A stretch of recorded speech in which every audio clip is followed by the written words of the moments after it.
Here what we do is we pull out all the aces from the tarot deck separately and we shuffle them. We separate the major arcana and the minor arcana and the court cards. We do not use the court cards for this reading. We take only the aces, the remaining minor arcana from 2s to 10s in a separate pile, the aces, the 4 aces in a separate pile, and the major arcana in a separate pile. The order that we put them in is first the aces, then the major arcana, and lastly the minor arcana.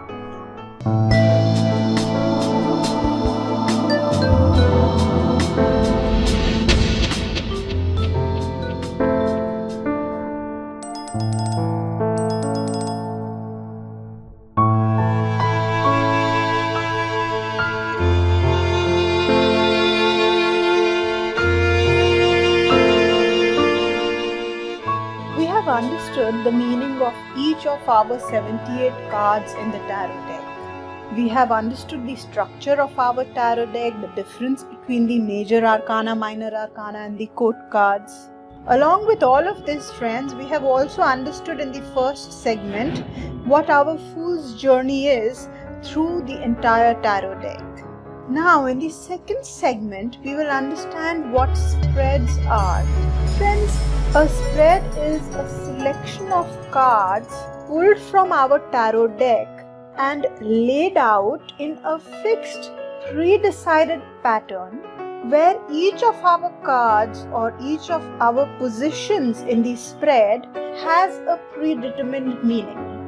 We will understand this better once I start explaining these spreads to you. But before that, I'll just explain briefly how we categorize these spreads.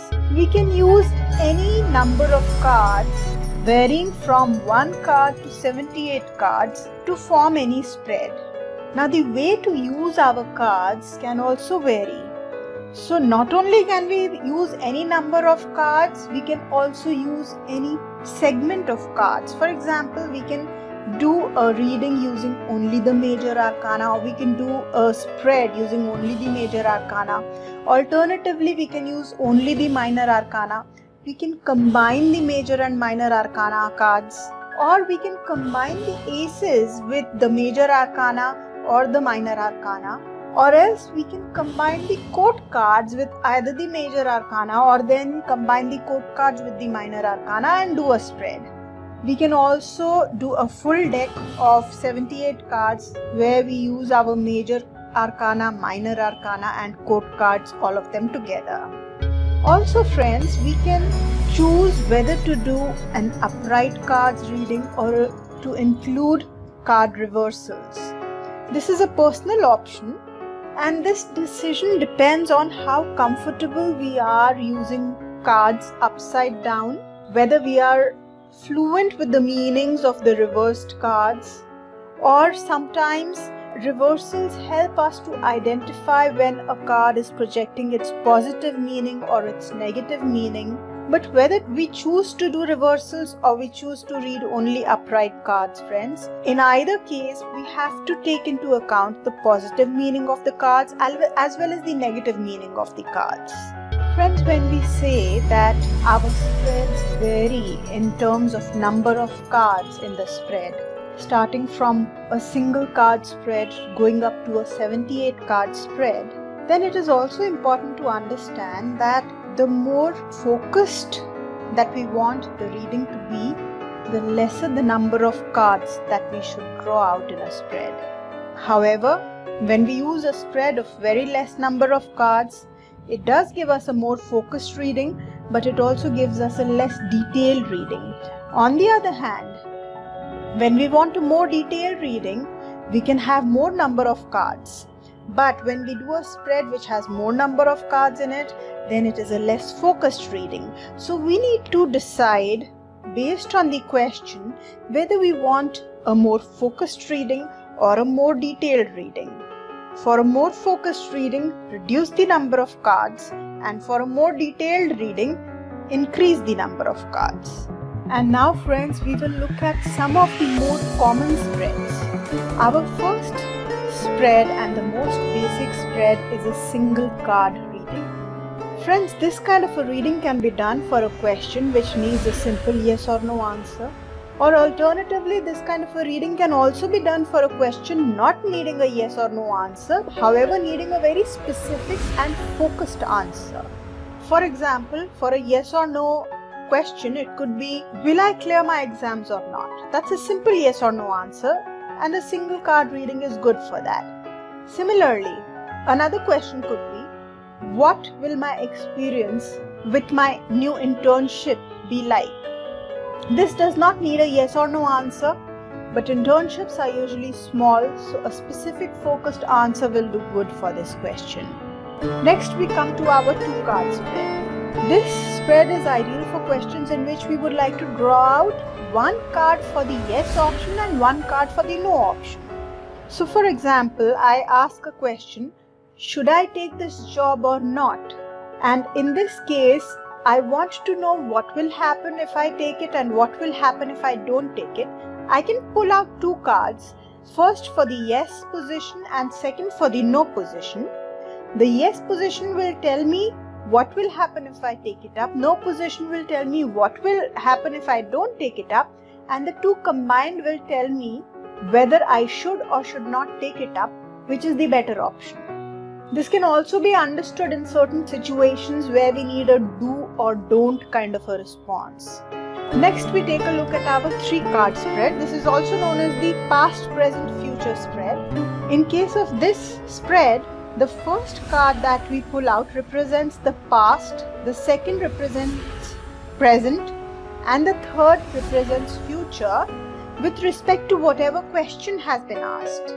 For example, a question which says, can you shed some light on what my career will be like? For this kind of a question, this is the perfect spread, past, present, future. The past will tell us what it was in the past, what the career looks like right now, and how it will shape up in the future. This kind of a spread, friends, we can also substitute the past, present, future with something that we need to substitute it with. For example, for another question, we may need to substitute it with thought, feeling, and action. For example, let's say somebody asks us, will my loved one call me? In that case, we can easily substitute past, present, future 3-card spread with a thought, feeling, action 3-card spread. So in that case, our first card will symbolize what the person's thoughts for us are. Second card symbolizes what the person's feelings for us are, and the third card will actually tell us whether the person will call or not. Friends, spreads are not fixed, they are very flexible. We can modify them as per our need and as per the question. Now, there is something called as a choice reading, which does not have a fixed number of cards because it depends on the number of choices needed here. This is also a kind of a multiple past, present, future spread. This kind of a reading is perfect when we are trying to decide what path to choose. For example, for a question when a querent asks, which of the 2 jobs should I take? Or should I stick to my current job? Or should I pick up the first offer? Or should I pick up the second offer? Now, in case of the first question, which of the 2 jobs should I take? There are 2 options. So in the choice reading, this first row, we will have past, present, future of the first option. And in the second row, we will have past, present, future of the second option. So in this choice reading, we will understand the first option. The past tells us what kind of influences from the past have brought the first job offer to us, or what kind of knowledge from the past will help us in doing our first job. Anything that needs to be known from the past will be told by the first card of the row 1. Then the present is what is currently developing in terms of job 1, and future tells us actually what the job will be like in the future. The same thing is repeated in case of the second option in the second row. When we compare the past, present and future of both the choices, we can make a choice on as to which one is the better for us. The same thing can be done with 3 options. So for example, let's say Should I stick with my current job, or should I take job offer 1, or should I take job offer 2? In that case, we will have 9 cards with 3 choices and 3 rows, each row depicting past, present, future for that particular choice. Again, in the choice reading, feel free to change or modify any of the cards. You can do a choice reading using 4 cards per choice. If you want some additional information, you want the cards to throw some extra light on another aspect. For example, advice card could be included in the end of each past, present, future. So you can modify this as per your requirement. Like you could change the past, present, future positions with influences from the past, advice for the seeker, and final outcome. The next spread that I will introduce to you, friends, is called as the guidance spread. This can again be done with a single row or multiple rows. If we have a single question, we can do it with a single row. If we have multiple options, we can use multiple rows, as we understood in the previous example of choice reading. In this case, the position 1 of the row represents the present situation. Position 2 shows what's working in your favor. Position 3 shows what's going against you, and position 4 shows the final outcome. Another spread which is very similar to this spread is called as the simple cross layout. In this one, we keep 4 cards in the shape of a cross. The card to the left shows the pros. The card to the right shows the cons of the given situation. The card on the top shows something extra about the question itself, and the card on the bottom gives us the answer to the current situation.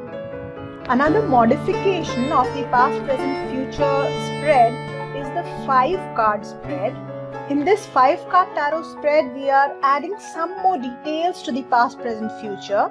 So here we place 3 cards in a row in the center. The first representing the past, second the present, and third the future. Then we place 1 card on top, which represents potential for success, and 1 card in the bottom, which shows hidden influences. And now, friends, we start to move towards our more elaborate and more complex spreads. So these spreads up to 5 cards and maybe even 6 or 7 cards are still a little easy to interpret. After this, we come to the Celtic cross spread. This is a 10-card spread. This is a spread which is usually, for a beginner, they usually find it a little difficult to interpret. But when we practice this in the predictions section, friends, all of these spreads, as we practice in the predictions section, they will become clearer to you. So in the Celtic cross spread, we see the first card here, which we place as usual vertically. This one represents the situation as it is, or the situation that the querent is in. Then we place a card across this card. This card number 2 represents what crosses you, or that which is stopping your progress. Then we place 4 cards starting from bottom, moving in a clockwise direction. So we place card number 3 to the bottom or below the card number 1 and 2, which are placed in a cross in the center. So the card number 3 represents your unconscious thoughts and feelings. Then we place card number 4 moving clockwise around the card number 1 and 2 in a circular form. Number 4 card shows influences from the past. Then we move up again, going clockwise to card number 5, which shows our conscious thoughts about the matter. And then we go to card number 6, thereby completing the circle in the clockwise motion. This is the immediate future, what it looks like, and it is closely linked to the final outcome card, which we will come to, which is card number 10. But after we have completed this circle, we move on to something which is a straight line. 4 cards placed in a straight line to the right of this circle, but we place it not top to bottom, but bottom to top. Card number 7 comes here at the bottom. This represents as you are in the situation, it represents you. Then we place card number 8 on top of it. This is as you are seen in the situation by people around you. So how people see you in the situation. Alternatively, this could also depict your circumstances. Card number 9, which is again placed on top of card number 8, represents your hopes or fears or desires or something else that needs to be revealed about the whole situation. And finally, card number 10 on top of this little line here. This card is the final outcome card, which, as I had said, closely relates with the immediate future card. The difference between the immediate future and the final outcome card being that the immediate future could depict the future in the coming month or two, whereas the final outcome card includes, say, about 6 to 8 months or maybe sometimes even up to a year. There are many variations of the Celtic cross spread, friends. And any variation is fine. You can pick up any variation as per your convenience. After this, we will look at the 4 aces spread, which is again an elaborate spread using 12 cards. Now this is a little tricky, so watch closely. Here what we do is we pull out all the aces from the tarot deck separately and we shuffle them. We separate the major arcana and the minor arcana and the court cards. We do not use the court cards for this reading. We take only the aces, the remaining minor arcana from 2s to 10s in a separate pile, the aces, the 4 aces in a separate pile, and the major arcana in a separate pile. The order that we put them in is first the aces, then the major arcana, and lastly the minor arcana. Now we will shuffle the aces very well, and we will start pulling out from the aces 1 card at a time.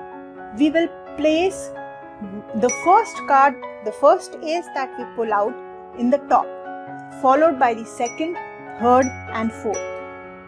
Next, we shuffle our major arcana cards and we pull out 1 major arcana at a time, pulling out 4 in all, 4 major arcana cards in all.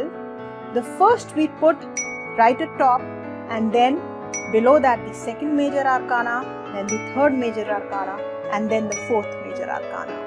Finally, we do the same thing with the minor arcana card, shuffle and place 4 minor arcana cards one below the other. Now what does this spread signify and what does it tell us? First and foremost, the 4 aces. They signify the 4 areas of our life.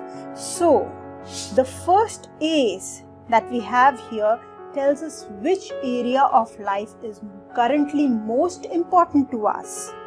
And then when we look at the major arcana and the minor arcana cards in front of this ace, they tell us what is it that is happening, what are the major events happening in this area of our life, and what are the comparatively smaller events happening in this particular area of our life.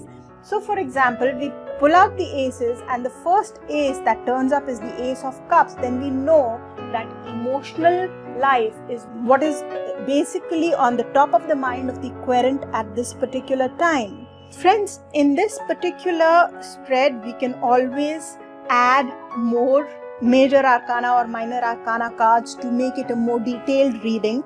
We can, for example, draw 2 major arcana per ace or 2 or 3 minor arcana per ace.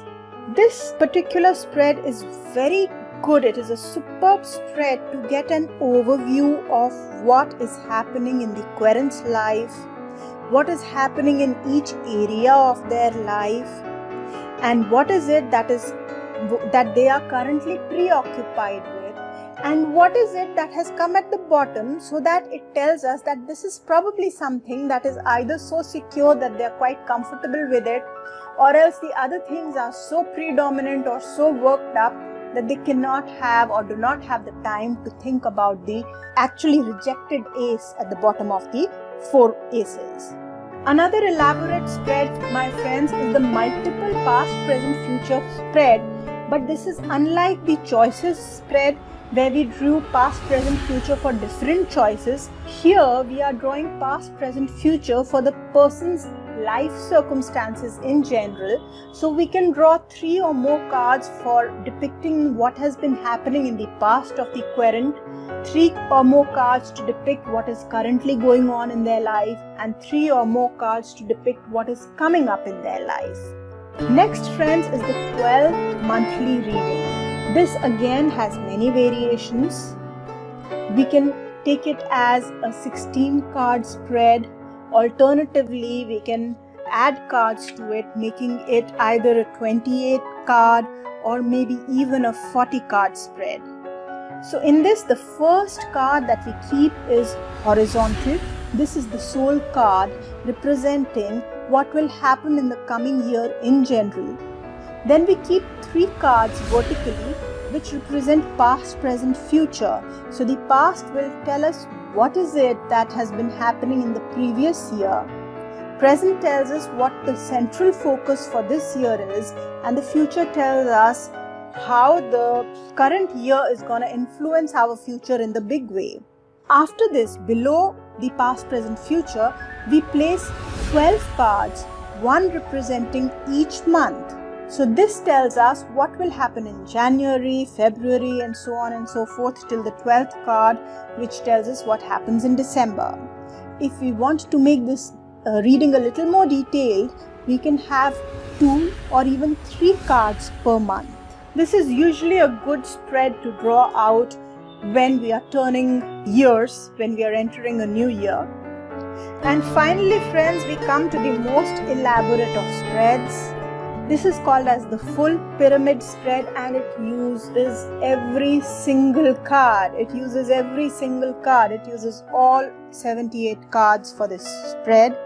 How we do this spread is, we start from the first row, placing only 1 card in row 1. Now we go 12 rows deep, and each row number decides how many cards will come in that row. So row number 2 has 2 cards, row number 3 has 3 cards, row number 4 has 4 cards, and so on and so forth, increasing 1 card with each increasing row until we reach the 12th row and we have 12 cards on this row. This way we are able to use up all of our 78 cards. You need to shuffle the cards very well and draw out the cards very well in this particular spread. This is a very detailed spread which gives an overview of, actually not an overview, this gives a very detailed idea about what is happening in the life of the querent. It is like looking at the life of a querent through a microscope. This spread can take for a professional reader with experience about 2 to 3 hours to interpret the complete spread. So as a beginner, only once you have accomplished reading and identifying and kind of understanding the other spreads, only then would I suggest that you try attempting this kind of an elaborate spread. Friends, lastly, what I would like to mention here is that there are no hard and fast spreads. There is no particular right and wrong way of doing spreads. You can make your own spread. You can change and modify all these spreads here. There are many more spreads that you can create by yourself, and just follow your intuition. Look at the question, look at what the person wants to know, and then draw out the cards in terms of spread accordingly.